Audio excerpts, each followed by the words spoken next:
Welcome back to r/Neighbors from Hell, where people share stories about their crazy neighbors. And if you're new to my channel, please don't forget to subscribe to join our amazing community. And without any further ado, let's dive right into the stories. And the first one is titled The Neighbors from Hell That Live Upstairs. I remember when the hammering on my ceiling started. It was 2:20 a.m. in the morning in October of 2019. I sent video recordings of the sound of hammering in my apartment and coming from behind the upstairs neighbor's door at 2:45 a.m. to the building management. I asked the building management to make them stop. The hammering moved to various times throughout the day, starting at 7 a.m. and ending around midnight. In December 2020, it really started to pick up. The sounds of sawing and electrical tools as well as hammering was nearly constant. I continued to send videos to management begging them to make the neighbors stop. They did not respond. Maybe they thought I was making it up.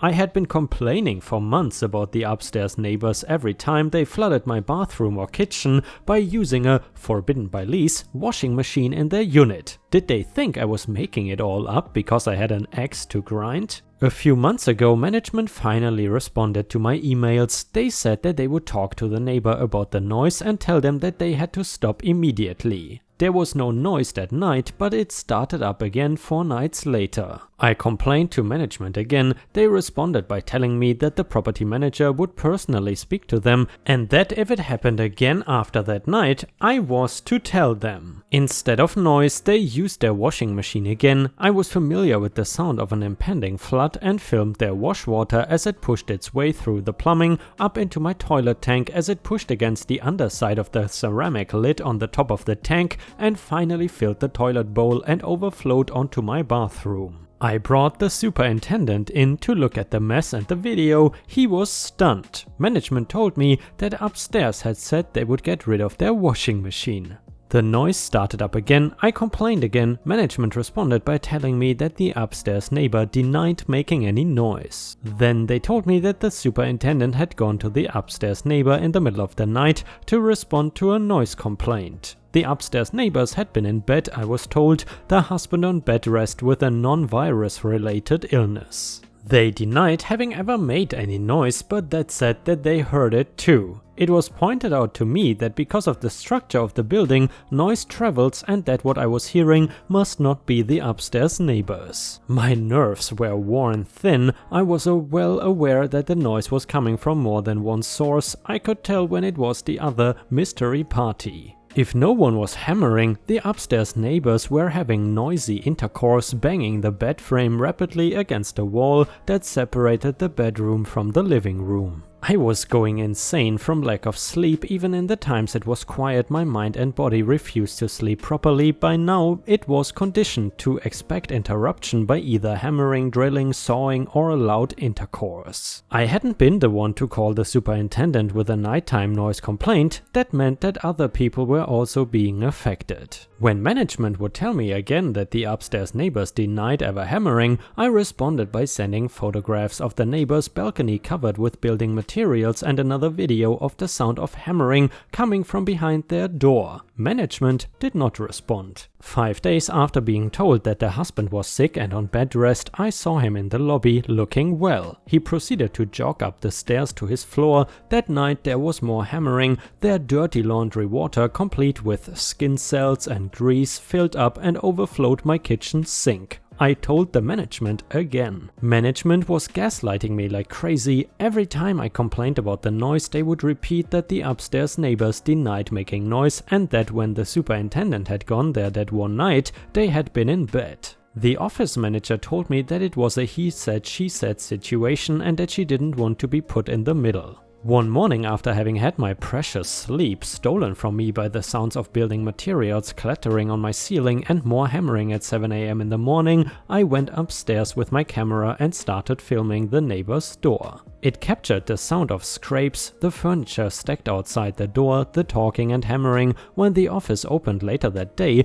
I called the office manager. I told her that the hammering started at 7 a.m. She said that talking to her on the phone was no good, she needed it in writing, so I emailed her. She again expressed her dismay at being stuck in the middle of a noise dispute where one person was saying that the neighbor was causing noise and the other neighbor was denying it. I said I would email her and then I paused. I asked her what had been agreed to between the neighbor and management regarding the noise. The answer was very interesting. She told me that the upstairs neighbor said they had been replacing their floors but the project had ended now and that they were not hammering anymore. How intriguing, I thought. Management has been gaslighting me all these months, telling me that the neighbors were in bed when someone complained about noise, that the husband was on bed rest and that the noise had been coming from elsewhere. But all this time management knew that they had been renovating their floors. Positively evil. They must realize that the neighbor's floors are my ceiling. I recognized that the sound of hammering that morning had been more in line with furniture being pounded rather than the renovations I had been hearing. It made sense given the furniture outside their door. I decided to see if they made any further noise. So far there hasn't been any. Did management tell them the game was up and that they would let slip that bit of information? Or were the neighbors truly finished? It has been 2 weeks, we shall see what we shall see. Management can no longer gaslight me now that they have slipped up and told me that they knew the upstairs neighbors were renovating their floors. Yesterday the neighbors were exercising their bed frame again. I will share with you that for a man in his late 50s or early 60s, he is quick as a bunny and has a lot of stamina. He is certainly not on bed rest. I won't begrudge them their fun. I have no idea why these people have been able to get away with breaking the terms of their lease so many times,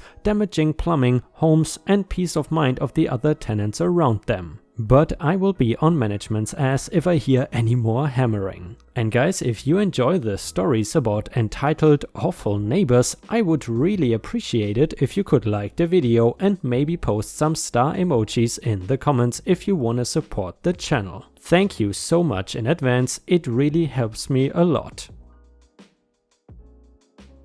And the next one is titled Block Our Driveway, Good Luck Trying to Get Out. This happened to my dad a few years back. We live in a crowded urban area, not in the US, and parking is usually very hard to find. Our house was one of the few around that had a driveway. Since we had 3 cars, dad, mom and my older sisters, parking was never fun. But we always had at least one place to park. There was also a big sign on the garage door saying private garage, no parking, so that people wouldn't accidentally block the driveway. One day as my dad is leaving to go to work, he finds a black Elantra blocking the driveway with its handbrake on. After looking around for 30 minutes for the owner and asking around, he ended up having to take public transportation. He left a note on their windshield saying, "This is the garage of a doctor. Please don't block the driveway as it may put lives in danger," and was on his way. When he came back that evening, the car was gone and his note was crumpled up on the ground. My dad thought nothing of it,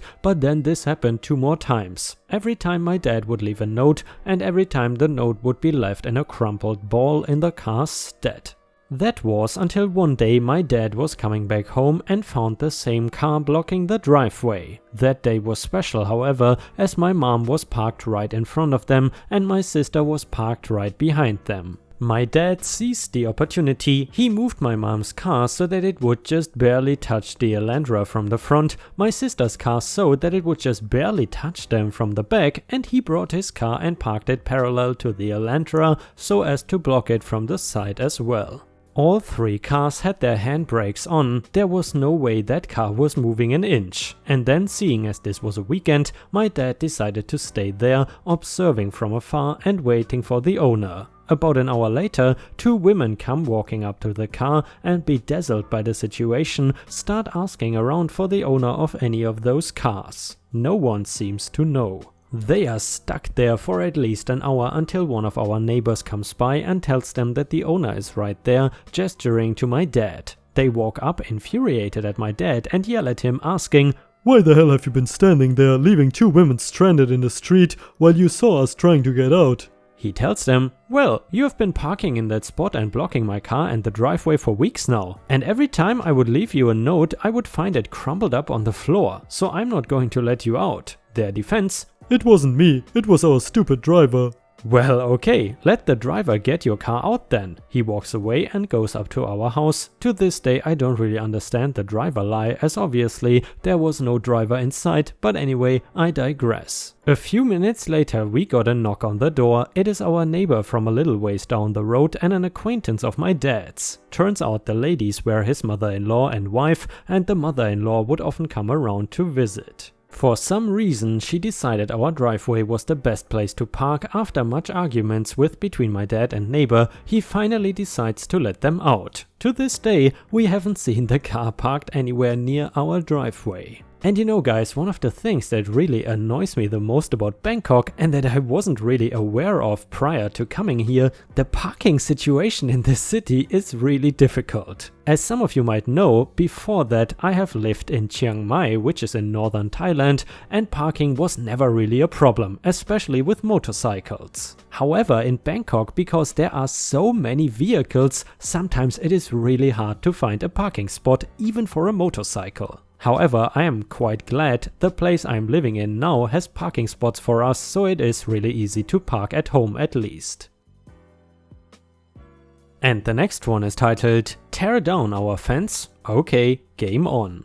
Back when I was younger, maybe 10ish, we lived in the backwoods of Texas along a sort of highway that connected our town to commerce. We lived next to a very grumpy old woman who owned 2 very beautiful boxers. She would let these big dogs out when I and my 5-year-old brother were on the back porch, meaning my protective father brought us inside because the dogs often got through our fence and he wasn't risking having us get hurt. About 2 years before we leave said house, she gets her son to tear down a fence that was a foot onto our land because her yard is not big enough for her dogs. She had apparently sold most of her acre of land to the neighbors on her other side that we were harassing her by keeping her dogs out of our yard where they like to play. So here is the revenge. My dad, who is very well known around town due to his job and being a great person all around, called animal control, specifically a buddy of his who worked in it. They went to the old lady's house, asked for her permit because we were still technically in a county that forbade owning a boxer/pit etc.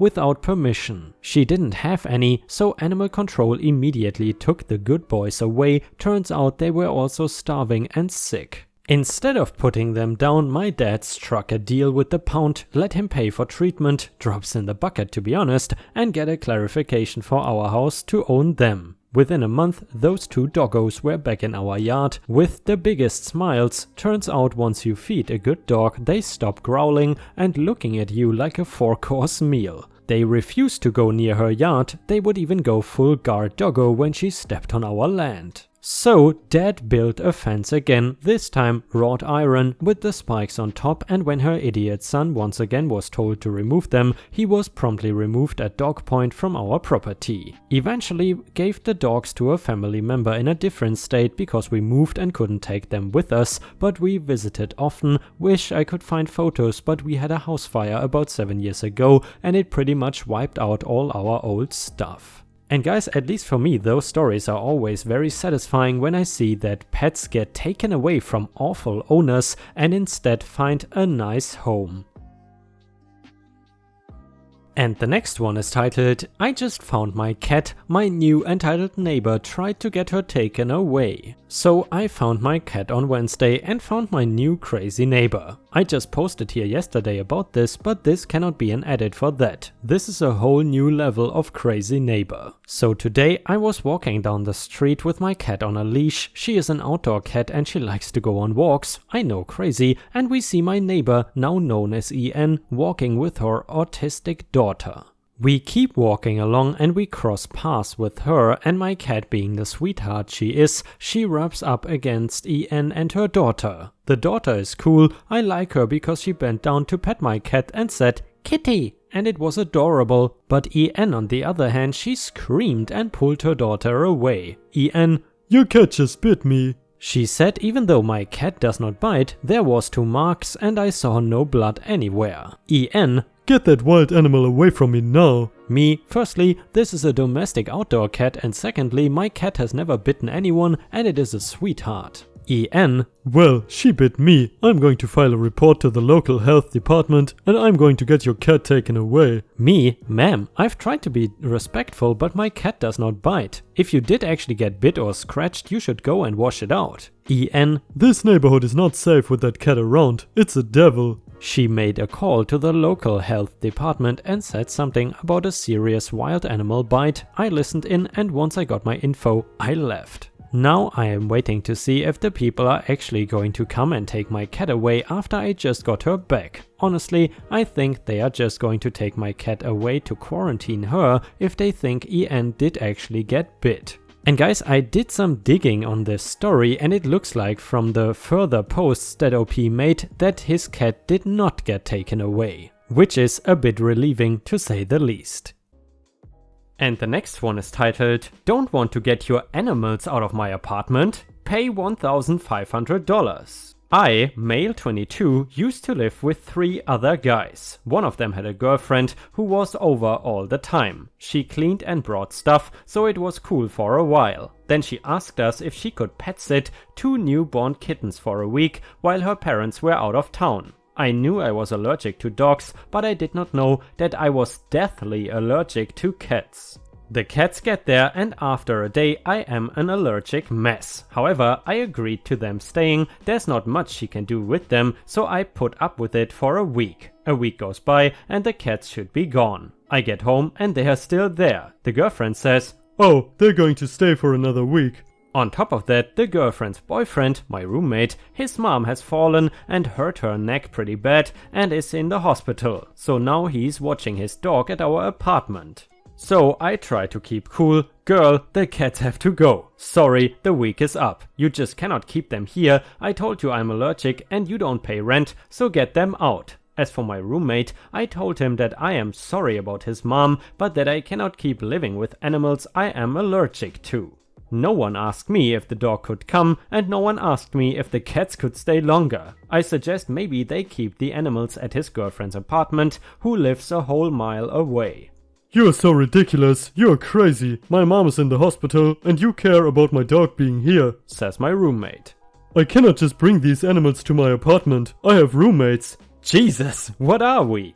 I storm out of the apartment and immediately head to the leasing office. I tell them that we have 3 animals in our apartment and that we have not paid the pet fee, $500 per animal. I ask them to come by later and make up an excuse that the animals are being too loud, neighbors are complaining, and that we did not pay our pet deposit.